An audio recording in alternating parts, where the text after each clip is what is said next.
நித்தியமாய் மோட்ச வீட்டில் சேர்ந்தாலே அது போதும். தூதர்கள் வினைகளை மீட்டும் போது நிறைவான ஜெயகோஷம் முழங்கட்டும். அல்லேலூயா இயேசுவே, அல்லேலூயா இயேசுவே, இயேசுவே. அல்லேலூயா உங்க இயேசுவே, ரெண்டு பேருக்குள்ள என்னடா நடக்குது? யாரு சொல்றீங்க? இதோ அவள. அல்லேலூயா இயேசுவே, அவளுக்கு என் மேல லவ். அல்லேலூயா பாபுவோட பொண்ணுக்கா? இயேசுவே. அது ரொம்ப என்ன ஆபத்தாச்சு. பண்றதுன்னு எனக்கே தெரியலையேப்பா. நீ அவளை லவ் பண்றன்றது நல்லதா கெட்டதா? ஐயோ, எனக்கு அவன் மேல எந்த ஃபீலிங்ஸுமே இல்ல. பிதாவே, இந்த குமாரன், ஆத்மாவை நீ பரிசுத்த ஆவியின் பெயராலே. ஆசீர்வதியும். நீ அவளை லவ் பண்ணலனா எனக்கு ஏதாவது பிரச்சனை வருமா? என் பொறுமைய சோதிக்காதீங்க.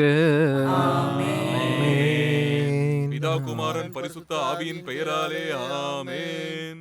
மகனே சிபி, நான் சொன்னதை இப்ப அப்படியே நீ மறந்துடு. அதான் உங்களுக்கும் நல்லது.